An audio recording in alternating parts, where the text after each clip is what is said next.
Well, let's get to this because Vice President Vance is holding the very first meeting of the new White House anti-fraud task force. Watch. We think fraud has been a problem for a long time. It became a massive, massive problem under the Biden administration. We're going to do a number of things. First of all, we're going to turn back on those anti-fraud protections so that all of these cabinet officials are looking at what's going on and focusing on it. This is not just theft of the American people's money. This is also theft of critical services that the American people rely on.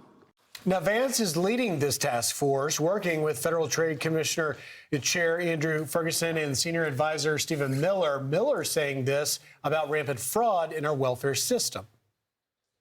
I think what's important for Americans to understand about how pervasive and widespread the fraud is that all of our systems were set up and established for a high-trust society.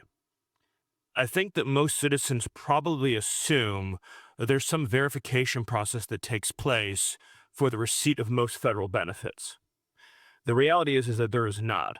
This is particularly true in blue states. Friday's task force meeting is the first in a series of meetings focused on rooting out fraud. Here to discuss is Saturday in America anchor and that Floridian we were talking about, Kayleigh McEnany. Good to have you this morning. Good to be here, Brian. All right, so we got the task force. Yep. I'm not a huge fan of task forces because they seem like they don't get a lot done most of the time, but the vice president is talking about prosecution and clawing money back, and that sounds good to me. I'm a big fan of this task force because Vice President JD Vance is on it, Stephen Miller's on it, Andrew Ferguson, you have pit bulls. I'm a fan of this task force because I have the memo here. And it says, first, the government must prosecute fraudsters. That is the overwhelming priority. And Stephen Miller put this into perspective. The memo says there could be more than $250 billion in fraud.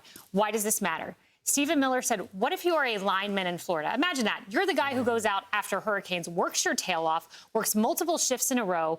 You work hard for your money. And then you look over, and there's a Somali citizen who got here maybe 2 months ago, and is driving a Mercedes. That is why this matters. The hardworking people, it's a zero-sum game. You're a hardworking taxpayer. That lineman's tax dollar goes to funding the Mercedes for the Somali fraudster in Minnesota. Even worse, I think the money's going to Somalia. I mean, it's hundreds of millions, crazy. I think, Hundreds yes. of millions. Yeah. This is absolutely insane. And you're right. This is probably one of the most important task forces we can absolutely get behind. And you're right. I think the right people are on that task force. Terror organizations in Somalia, to make it worse. Yeah. We've covered the bulk cash transports that they have found in Minnesota. So of all the airports in the world, JFK, these huge, massive airports, Atlanta, Dallas, some of the bulk cash transfers that go through Minnesota are astonishing relative to how small that airport is. There's a lot of questions. You mean in Minneapolis? In Minneapolis, yeah. yes. The FBI is looking into that, and they should. Why is cash just flowing with couriers, by the way, Somali couriers? I'll tell you through why. Minnesota? Because if you go to that airport, you will see almost everybody who works there is Somalian. I'm sorry. We just have to be honest about it. Go there, and you've been there. I already felt bad enough that I'm not from Florida. I'm from Minnesota. I am from the epicenter of all this stuff, so I just feel very exposed right now. But to be fair about this, it's not just Minnesota. And I thought when we played that soundbite of Stephen Miller, he put his finger on a really key point, which is why this is happening, because of the verification, particularly in blue states, Minnesota, in California, here in New York, there's investigations. And even in Virginia, you just had the new governor, Spanberger, saying that she's against verification crackdowns. How significant is just this task force looking into the lack of verifications for the recipients of programs? That's a key point. And you're right. It's not just Minnesota. It's Maine. It's California. It's Ohio. We've looked. It's everywhere. The verification, though, is interesting because Andrew Ferguson said this. Do you realize that in Minnesota, we send a blank check to Minnesota to pay for SNAP benefits? That's food stamps. And Minnesota, we have asked them repeatedly, Stephen Miller said, for the names of who is receiving the SNAP benefits. Minnesota will not turn it over. They have taken Minnesota to court. Why, Governor Walz, will you not just hand over the names of who is receiving the SNAP benefits? The federal government wants accountability. You should, too. It's your taxpayer money. Yeah. But when they want our money for taxes, or when they go after small people for a little bit that they're behind in their taxes, boy, the government gets into action for that. They can't. Unbelievable. I want to ask you about this. So Meta's been feeling the sting of back-to-back court losses in New Mexico and Los Angeles, which might open the door for even more regulation on tech companies. You spoke with Meta's chief legal officer. What did you learn here? I did, CJ Mahoney. And look, they're staring down about 3,000 other lawsuits. They're going to appeal this one. They're very bullish that they will win on appeal. But one of the things, CJ Mahoney and I spoke about, and I think it's important, there's a problem with social media. We see that 64% of Americans say that. I've seen polls where it's higher. There can be legislative action, which we can get to. But when you look at the plaintiff's bar, the plaintiff lawyers who are prosecuting this case, and the Wall Street Journal has honed in on this, it's pretty amazing what they're doing to shake down some of these companies. Mark Lanier, the lawyer, do you want to know what he said after he got this big verdict?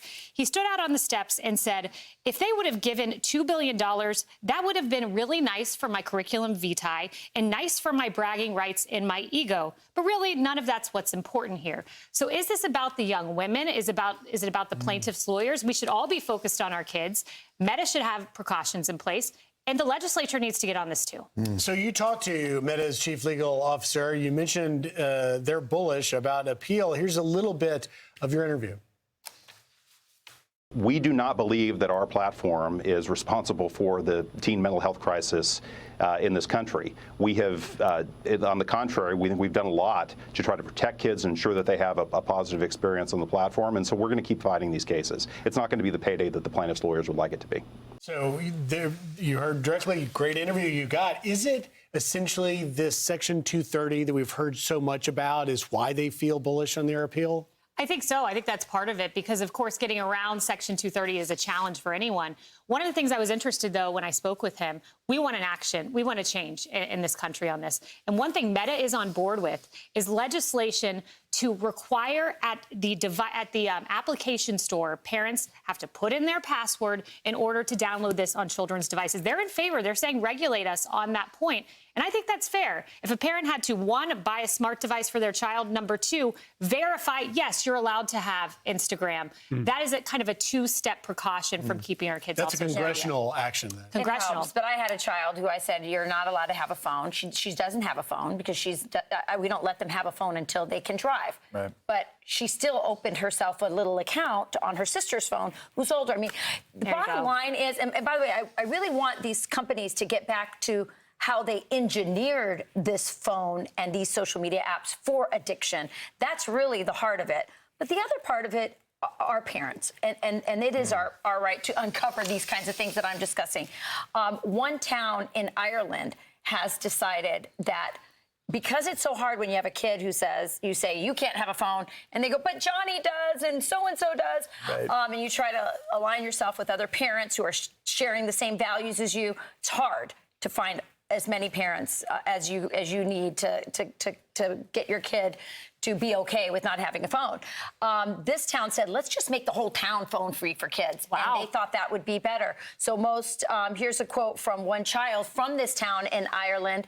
And he says, most 12-year-olds would demand a phone of their own. Not Bodie. This is from the New York Times. He says, quote, I want to live long and stay healthy, he said. Maybe I'll say to my mom, can I download this one game? And she'll say, yeah, and I'll get sucked in. And I think I have better things to do. Wow. Yeah. Isn't that really at the heart of it? What they could be doing instead of this? You are so right, Rachel. And it's a huge problem. The average school child spends 58 minutes of their day at school on a phone.